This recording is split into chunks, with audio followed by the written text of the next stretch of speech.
YouTube, what's going on? Welcome back to the channel. Welcome to the video. In this video, you and I are going to be covering my top 7 things that you should be doing in order to get stronger and build muscle. And that's kind of like the result of really what these 7 things are going to bring to you is you're going to have better workouts. You're going to be able to lift more weight. You're going to be able to do more reps. You're going to be able to have more energy. You're going to feel stronger. You're going to feel more powerful. You're going to feel like you can push yourself harder in the gym. All of these 7 things are going to help you do that in your workout. So that will then in turn bring you the result of getting stronger and building muscle. Because if you are lifting more weight, doing more reps, pushing yourself harder, all of these good things, the result of that is going to be able to bring you those 2 things right there. So if you are interested in that, this video will be for you. Without any further ado, let's dive right in, all right?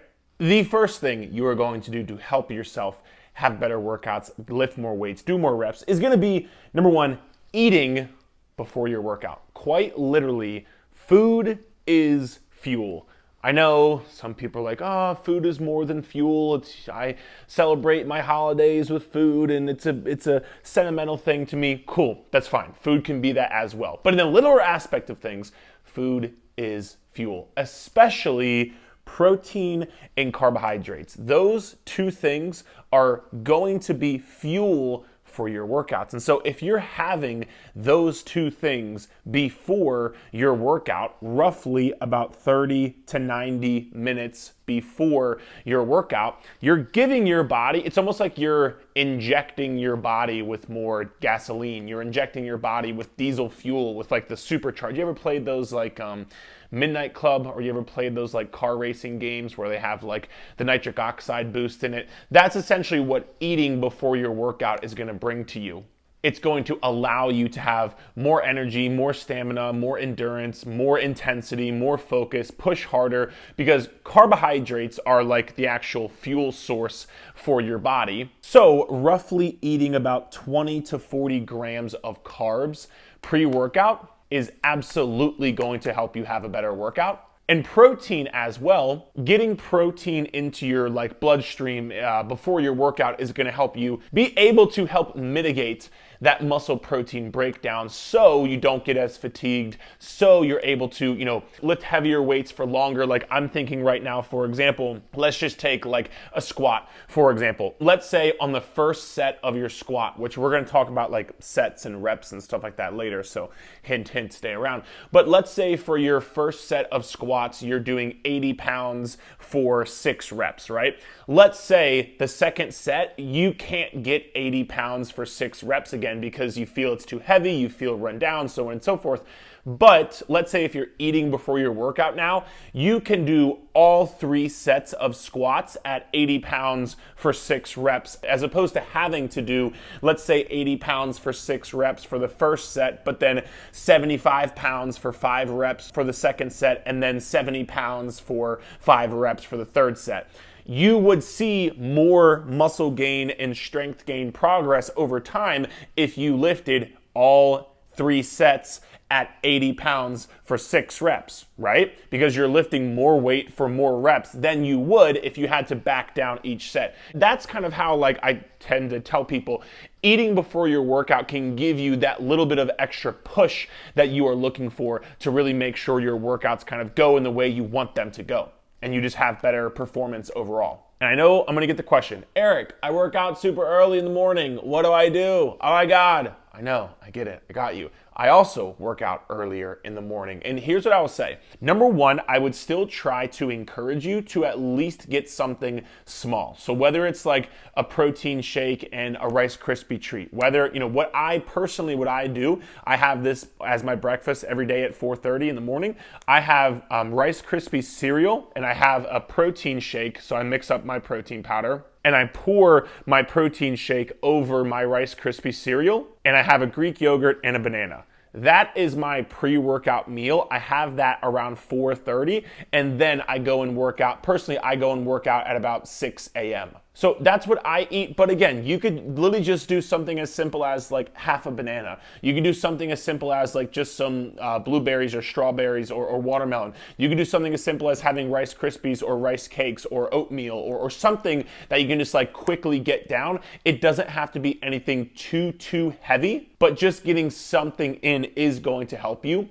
But if you're one of those people who are like, I'm just not eating before my workout, just make sure the dinner the night before, if you work out early in the morning, just make sure the dinner the night before is high in protein and carbohydrates, because that's what your body will use for fuel for the workout for the next morning. But again, I would just personally strongly encourage you to at least try. And I've coached so many people who they swore up and down they were not a breakfast person. They could not eat before their workout. They always felt sick and heavy and so on and so forth, which I get, but this is why I say again, eating something just small, easy to digest. Again, that's why I talked about like Rice Krispies cereal or Rice Krispie treats or rice cakes. Like all three of those things are super easy for your body to digest. Or even something like, those like instant like oatmeal packets, right? Like the flavored ones. Like those actually might be even better for pre-workout meal because they have a little bit more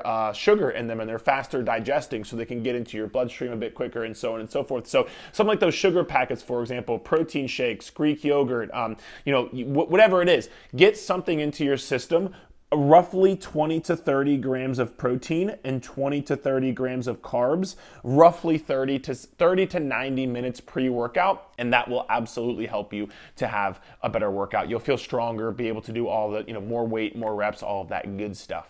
All right, the second one is gonna be setting goals, and that may sound very simple, but stick with me here. I'm gonna give you a little bit of a secret, a little bit of an insight that we do with all of our clients here that we coach at Eric Roberts Fitness, or our clubhouse members as well. I think literally, this month as I'm recording this video, we just had a challenge on this inside of our clubhouse. And so what I mean by setting goals is roughly for all of our clients, and what I would recommend to you as well, we switch up our workouts every 4 to 5 weeks.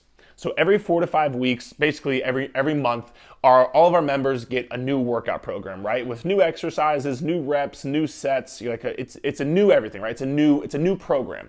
So what we encourage people to do is let's just say week 1 to week 4.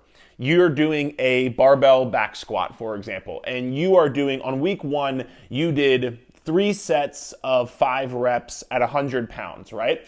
I want you, and I encourage you, to set an end of program goal. So let's just take the squat, for example. If on week 1 you did 3 sets of 5 reps at 100 pounds, I want you to set a goal for the end of week 4, if that's how long the program's going for. Set a goal for the end of week 4 to try to squat 140 pounds for 5 reps for 3 sets, or whatever the goal is for you, because that way, from week 1 to week 4, every single time you go into the gym, you now have a purpose for that workout. You're trying to build and build and build upon each and every single workout in order to help you reach that end of program goal. Every single workout has a purpose. You're pushing hard. Like, if week 2 and 3 rolls around, and again, we'll just use that simple example there, but if week 2 and 3 rolls around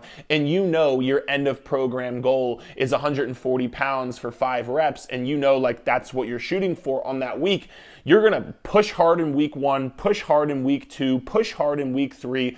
Every single thing is going to have a purpose, and you're going to try to push yourself. And because you're pushing yourself to try to reach this goal, inevitably, you're going to lift more weight. You're going to do more reps. You're going to push yourself harder than you would if you just kind of said, I'll try to do my best. It's like our bodies, remember, your body likes something called homeostasis. It doesn't want to change. It doesn't want to build muscle or lose fat or anything for that matter. It just wants to stay the exact same, right? Because that's what's easiest to keep you alive. And so in order for you to change your body and for you to get stronger, build muscle, all these great things. That's amazing, but you got to push yourself to do that. Setting end of program goals is a tremendous way to do that. What we typically recommend for all of our clients is, I wouldn't pick every single exercise. I would probably pick your like 1 to 2 main exercises that you really want to focus on for that day. So let's just say, for example, you are running a 4-day-a-week lower upper split. That's what a lot of our clients do. You're running a 4-day-a-week split. Let's say on day 1, you pick squats. On day 2, you pick bench press and chin up. On day 3, you pick your deadlifts. And on day 4, you pick push-ups, for example, right? Like you now have those 4 or 5 exercises that you are gonna push really hard at and really look to like just, again, overall push yourself. And that will also set the tone for your workout. Because like, let's say you start off with your squats, for example, and you really push yourself. Like you're in that mindset, you're like pushing really hard, you're in a really good mental place, you're trying to, get stronger, you're trying to do more reps. Like it's just going to set the tone, I've seen, for the entire workout. So set your end of program goals. Again, that's a secret that I want to give to you that we do with a lot of our clients that has helped them a ton, and it can help you a ton as well. The third one is going to be take longer rest. You're not going to be able to lift as heavy as you can. You're not going to be able to be as strong as you can. You're not going to be able to build as much muscle as you can if you're only resting for like 30 seconds in between your sets. Because I always get pushback on this, I'm gonna link a study here below if you're somebody who like is gonna try to sit here and tell me this is inaccurate. So you can go check out the study if you want to, and if you want, we can have a conversation about it, but I'm not just gonna sit here and provide like no context to you like some people try to do to me. But there'll be a study below if you wanna check it out. But there has been research to show the most optimal rest time in between your sets is going to be anywhere between that 2 to 5 minute mark. This is what is most optimal in order for you to maximize hypertrophy and strength gains. For most people who are resting entirely way too short in their workouts, here's typically the way I kind of like to paint a picture for you, right? Let's say me and you are doing a challenge and we're trying to see who can hold our breath underwater the longest. We're going side by side and like we both go down underwater, we hold our breath for 60 seconds straight. I come back up, you come back up. I am gonna take a 2-minute break. You are gonna take a 20-second break. So in 20 seconds, you have to go back underwater and try to hold your breath as long as you can. Whereas I'm gonna take 2 minutes of rest. You go back underwater and you only hold your breath this time for 45 seconds. I go back underwater and I hold my breath for, again, 60 seconds. You come back up, you only rest for 20 seconds. You gotta go back down in the water, try to hold your breath as long as you can. You can only hold your breath for 30 seconds this time because you're already gassed from the first time, let alone the second time. You come back up and you're trying to catch your breath and you're really trying, but you gotta go back underwater because there's 20 seconds and you gotta go back and try it again. So you're trying to do this again, whereas I'm over here and I'm just kind of like, I come back up, I'm kind of huffing and puffing, but by the end of the 2 minutes, my heart rate has come down. I feel pretty good. I'm talking normally. I've caught my breath again. And so I can go back underwater again and hold my breath for as long as I can. And it's going to be a longer duration than what you can hold your breath for. That's because I am recovering much more than you are recovering in between your sets. And that's how your muscles work. Like you need to be able to give your muscles and something called your central nervous system.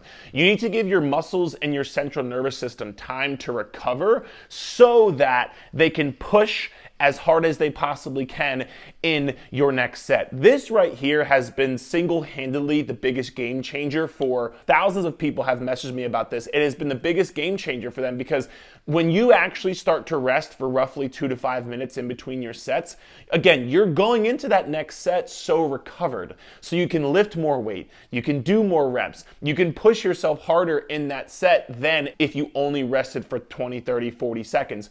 And when you're only resting for 20, 30, 40 seconds, you're transitioning the workout from being a workout that is going to make you stronger and build muscle, and you're turning it into a cardio-based workout. Because sometimes I get the pushback of, well, Eric, I really feel like I'm pushing close to failure when I only take a 30-second break.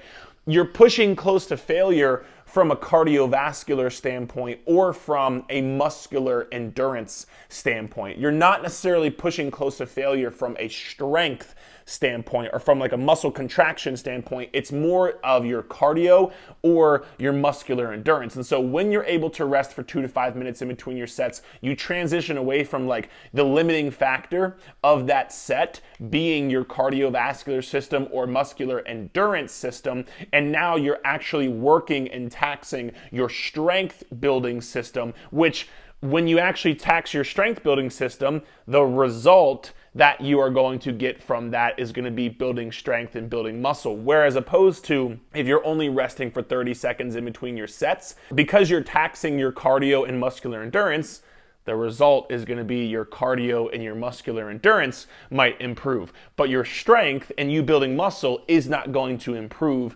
from you only resting for 30 seconds in between your sets. And so again, take longer rest times. People ask me this too, supersets. If you're doing a superset, 2 exercises back to back, which I think I've actually done an entire video on supersets on this channel. Can link it here above if you'd like to watch that after this video. But if you're doing supersets, you would do those 2 exercises back to back, and then you would rest for 2 to 5 minutes after the superset. So I'll say one more thing to this. I was going to move on, but one more thing. A lot of people hear like 2 to 5 minutes and they tell me 2 things. Number one, Eric, what the fuck do I do for 2 to 5 minutes? You just fucking chill the fuck out and rest, okay? And this is a great indicator. If you think you don't need 2 minutes of rest after your sets, you're not pushing yourself anywhere near hard enough. And I'm not trying to be an asshole to you, but that's just the bottom line. Because when you start pushing yourself hard enough, you will realize 2 minutes of rest really ain't that fucking much. So that would be number one. And number two, people ask me, Eric, I'm going to spend all the time in the world in the gym. No, you're not going to spend all the time in the world in the gym because you're going to do less exercises. You don't need to do as many exercises as you're doing right now. And we're actually going to talk about that right now. So number 4 is going to be simply do less exercises. And there's a few reasons for this. Number one, like I just said up here, you don't need, when you're actually taking longer rest and when you're doing all these things I kind of talked about, you're pushing yourself more. You're having more intensity. You don't need as many exercises or as many reps and sets if you're actually taking the exercises and the sets that you're doing and pushing them very close to failure. What a lot of people fall into is something called junk volume, which is essentially just kind of like, let's take like a construction worker team, for example, right?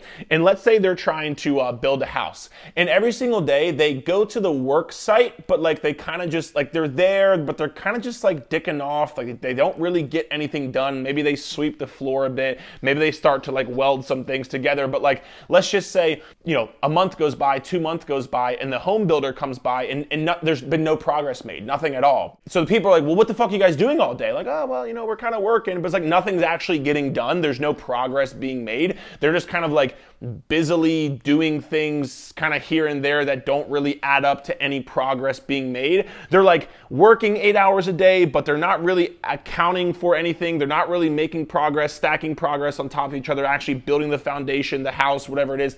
I don't know how to build a house. I'm sure somebody out there is going to comment, be like, oh, you're a fucking idiot. The fucking, the drywall comes first. I don't fucking know. But you get what I'm saying. They're doing work with no progress to show for it. That's kind of what most people are doing in their workouts because they're doing too many exercises. And so typically speaking, what I would say for exercises is I'll do lower body, upper body, and full body. On a lower body day, most, if not all, of the lower body days I program for myself and all of my clients, all of my clubhouse members, the exercises I do on a leg day are usually 4 to 6. I'm trying to think of a time I've done more than 6 exercises on a leg day. I can't even fucking tell you. So 4 to 6 exercises on a lower body day. Again, if you actually learn, because you're now taking proper rest time and you're eating beforehand and all these good things, you're pushing yourself harder in the workouts. So doing 5 exercises on a leg day is fucking brutal. Brutal. Absolutely brutal on a leg day. You don't need 10 exercises on a fucking leg day. And I've done videos on this channel as well on kind of like how to set up, workouts and so on and so forth. So feel free to peruse my channel. There's a shit ton of information on here, but lower body, 4 to 6 exercises. Upper body, I'd probably say anywhere around 6 to 10 exercises, maybe up to 12 if you're somebody who's really trying to focus on upper body, but 6 to 10 exercises, and you can do those in a superset fashion, which again, check out the superset video I've done on my channel that'll help you out. And then for a full body workout, I would say same thing, anywhere between 6 to 12 exercises in a full body workout, because you're not having to do so many exercises in your program, and because you can actually program in a smarter fashion, like I talked about utilizing supersets, for example, right? You're programming smarter, you're doing less exercises, you're having more intensity. All of these things combined, you don't need as many exercises in order for you to see progress. And that's number one. And number two, on top of that, when you look at like a leg day and you have like 10 exercises, whether you want to like actually admit it or not, I know this is happening. You're looking at that and you're like, holy shit, like I gotta do so many things. I have so many exercises, so many reps, so many sets, and you're like getting overwhelmed. And not only are you getting overwhelmed, but you know in the back of your head, after you get done exercise number one, you have 9 exercises left. So inevitably, you are going to leave some in the tank because you know you have to try to get through 9 more exercises. As opposed to if you have 4 exercises, for example, you know you only got 3 left. So you're going to push yourself so much harder in all of those 4 exercises, which again, you're going to have more intensity, lift heavier weights, push yourself closer to failure, do more reps, all of that good stuff, which is going to lead to you getting stronger and building more muscle. Number 5 is going to be giving yourself a rep range. So instead of saying you are going to do 8 reps, for example, give yourself a rep range of 6 to 10 reps. And here's the reason why. Number 1, if you only give yourself 1 rep, I'm going to do 3 sets of 8 reps. If you only give yourself 1 rep, the only way you can progress that movement is by adding weight. And especially the more intermediate to advanced you get, you won't be able to add weight every single week. Not to mention there's going to be movements like bicep curls, for example, or tricep extensions where you won't be able to add weight every single week. And so what are you going to do? You're just going to go in there and do like 3 sets of 8 because you can't lift heavier and like just do that for eternity, right? So like giving you a rep range, you can do 3 sets of 8, 3 sets of 9, 3 sets of 10. And then once you get to 3 sets of 10, for example, then let's say you add weight and then you drop the reps down to the 6 reps. So you go from lifting 10 pounds for 10 reps to 15 pounds for 6 reps.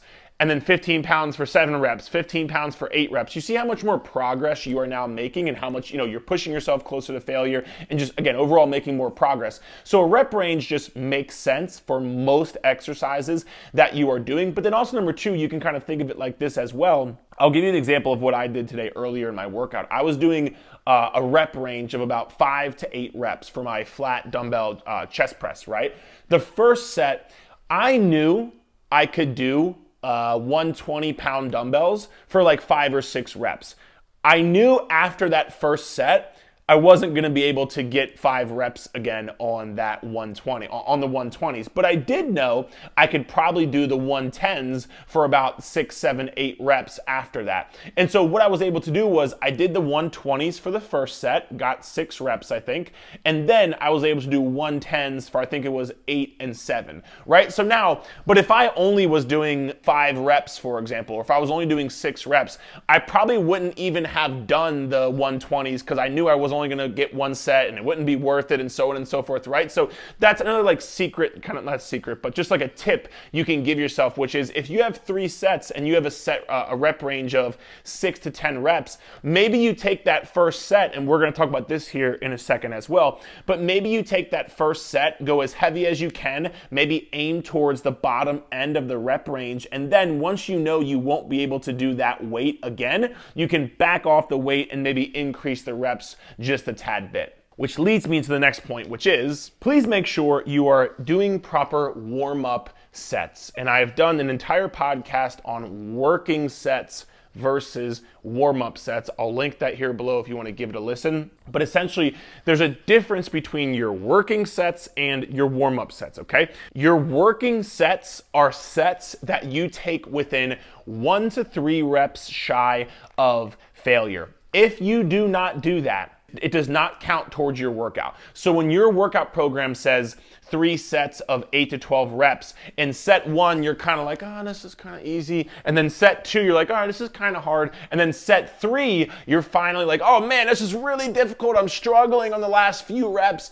You've done 1 set. You haven't done 3 sets. You did 2 warm-up sets in 1 working set. If your program says 3 sets of 8 to 10, every single one of those sets needs to be a working set where you are pushing within 1 to 3 reps shy of failure. And so I don't mean you should head right into your working sets. Let's take, for example, a squat. Let's say you're doing a 100-pound goblet squat with a dumbbell.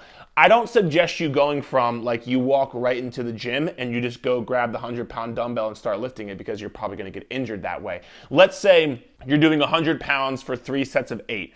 Let's say warm-up set 1, you do a 35-pound dumbbell for 5 reps. Set 2, warm-up set, you do a 60-pound dumbbell for a set of 3 reps. And then let's say warm-up set number 3, you do 85-pound dumbbell for 2 reps just to get the movement down. And then you go into your working sets of 3 sets of 6 reps at 100 pounds or whatever it is that I said earlier. You did 3 warm-up sets and then 3 working sets. This is a phenomenal way to improve your performance inside of the gym, lift heavier weights, get stronger, push yourself closer to failure, because now you're making sure you're warming up properly before you go into your actual working sets. And people ask me, should you have a warm-up set for every single exercise? I personally, yes, I do like having a warm-up set for every single exercise, even things like bicep curls, just so I can get the movement down, just so I can make sure I feel the right muscles working and nothing like hurts or anything like that. So I like having at least 1 warm-up set, yes. I would do it on every exercise. The exercises you lift heavier weights with, you'll probably do more warm-up sets. And so your deadlifts, for example, you doing a deadlift from the floor or a Romanian deadlift or whatever it is, those exercises might have 2 or 3 warm-up sets. Like, let's just say if you're somebody who you're deadlifting 225 pounds, okay? Let's say your warm-up set is like, let's say it's just the barbell, just like get the movement down for 5 reps. And by the way, the warm-up set, you're not taking it anywhere close to failure intentionally. You're just like doing a couple of reps to get the movement and then moving on. So let's say you like do the barbell and then you do 135 and then you do 155 and then you do 195 and then you go into 225 in your working sets. So you did like what, 3 or 4 warm-up sets for that bigger compound movement. So maybe you do more for the bigger movements, less for the non-bigger movements, for your accessory or isolation-based movements is what we call them. But you should be having some warm-up sets in almost to feed into your working sets. And then last but not least, just do less reps. So many people have this standard like 3 sets of 10, 3 sets of 12, and that's all they do for every single fucking exercise. That should not be what you're doing for every single exercise. There should be some exercises where you're doing 3 reps and 5 reps and 6 reps. There should be some exercises where you do 8 reps and 10 reps. There might be some exercises where you do 12 and 15 reps. Like, if you're somebody who you just always do 12, 15, 20 reps, 30 reps, this is 40, 50, 60 reps like some of these like classes do and stuff. That's not going to get you stronger. It's just not going to get you stronger. It might get you stronger for like the first month, but after that, you're not, because like I talked about over here, you're not taxing and working the system of like a strength training program. You're just doing cardio. So you're not going to gain much strength from you doing 12, 15, 20 reps of an exercise. You will gain strength when you're doing 3 reps, 4 reps, 5 reps, 6 reps, 8 reps. Those are reps where it's heavy enough because you're doing less reps, you can lift heavier weight. It's heavy enough that you can gain strength. But if you're always doing 12, 15, 20 reps, you're never going to gain strength. And not to mention, again, the amount of weight you can lift for 5 reps is just more than what you could lift for 20 reps. Like, think about it, again, we'll use a squat, for example. If you're doing a squat, maybe you can lift let's just say you can lift 100 pounds for 20 reps. Awesome.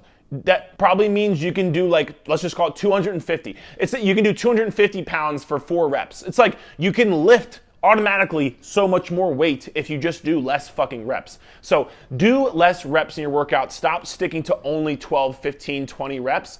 And if you want a video on how to like set up your workouts and how many reps and sets you should do, again, I've done a video on YouTube here on that if you want to check it out. But other than that, I hope you enjoyed the video. If you are interested in getting some coaching from myself or my team and or joining the clubhouse, I'll link all that stuff here below in the description of this video. We would love to help you out and help you get results. But other than that, if you enjoyed, please feel free to give it a thumbs up, subscribe to the channel, and thank you so much for watching. We will chat soon.